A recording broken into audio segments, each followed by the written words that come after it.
This is CBS News Bay Area with Juliette Goodrich. Cinco de Mayo usually doesn't have rain, but here we go. Not the best start to a May weekend. The rain is back. We've been seeing scattered showers throughout the day, and it looks to be a wet commute for drivers crossing the San Mateo Bridge right now. So the question we asked Darren, do we need to change any weekend plans? I hope not. It's going to keep raining like this for the rest of the evening. Okay. But your Saturday and Sunday are mostly fine. We'll look at First Alert Doppler. I'll show you what I mean by that.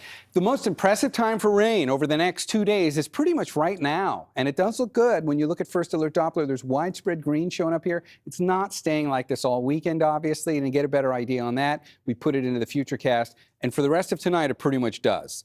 That's 11 o'clock. There's 2 in the morning. Very little has changed between now and 2 in the morning. But what matters probably for most of us is, well, what's Saturday look like? Saturday morning, maybe there are a few stragglers left over, but not a lot. And once we get into the afternoon, now you're looking at a Saturday afternoon at 3 o'clock. That's way more blue sky than anything else. It's not going to look like this all weekend, but there is a chance you could get a stray shower on Saturday afternoon. It wouldn't be much. And in terms of temperatures, they're not going to change a whole lot. That's a live look right now, looking over Pleasanton, where the number right now is 57. Got into the low 60s here for a daytime high. That's pretty much what everybody's going to do tomorrow, low to mid 60s. We'll look at Sunday, and then we'll look at one more chance of rain Monday morning, coming up in the complete First Alert forecast in a few minutes. There's also a big warm-up. Oh, my goodness. We're all on the same boat, it sounds like. For now. All right. Thank you so much. Well, many of us are planning or have already booked summer vacations, but we could be in for a turbulent ride. Let me explain. The TSA expects record-breaking crowds, and with air traffic staffing shortages, there are concerns that airlines may have scheduled more flights than the FAA can handle.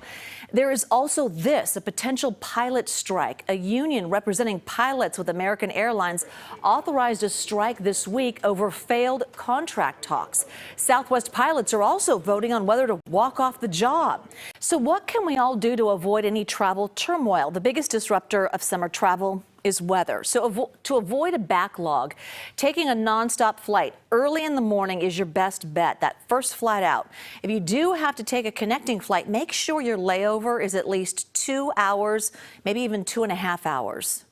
So many of you will go online and make your reservations, and you'll see something like a 33-minute connect time between flights. That's delusional. That'll never happen. I'll give you an example. When I came into San Juan the other night, I came in on a fully loaded 737 MAX on Delta, 180 passengers. I timed it. I got the stopwatch out. From the time we got to the gate, how long it took on average for people to get off the plane, it was 23 minutes. So how do you have a 33-minute connect time and expect that to work? So anybody who's making a reservation that requires a connecting flight, give yourself at least 2.5 hours, because if you don't, if you miss that second connecting flight, they may not be able to put you on a third because that one's already full. I like what he said. Don't be delusional. I've been delusional many times. All right. You should also download the airline app so you can get alerts if your flight changes and save all of your hotel and food receipts during your trip. All right, right now we are following a developing story in San Francisco where police have had the southeast entrance to the Van Ness Muni station blocked off for about 2 hours now. MTA says they're dealing with an incident that happened outside the station and trains are still running inside. No word yet exactly what that incident was. Parents and students in Oakland are headed into what could be a very long weekend. Tonight, there is no end in sight to the district-wide teachers' strike. The teachers walked the picket lines for a second straight day, calling for better pay and benefits. But the real sticking point seemed to center on the union's so-called common good demands, like providing housing and transportation for unhoused students, reparations, funding for historically black schools, and mental health support for students. We have a lot of students who come from areas of Oakland. They see a lot of violence. They're carrying a lot of emotional stress when they come to school. We need better facilities. We need classrooms that are less than 100 degrees in the summer. We need climate control. And teachers also want to give the community at least a year to weigh in on proposed school closures. The teachers union says the district is refusing to come to the table. So today we asked the district to respond to that allegation, but a spokesperson referred us to what the superintendent said at a news conference yesterday. OEA's vision of the common good is about us, the district, attempting to singularly solve complex societal realities, such as homelessness, that go far beyond the scope of what public schools can and should do alone. So on the issue of pay, the district proposed a raise of 13 to 22% based on experience and a one-time bonus, including back pay. But the union wants a 23% increase across the board to pull even with median salaries in other Alameda County districts. California's first in the nation reparations task force will meet at Mills College in Oakland tomorrow for a critical vote.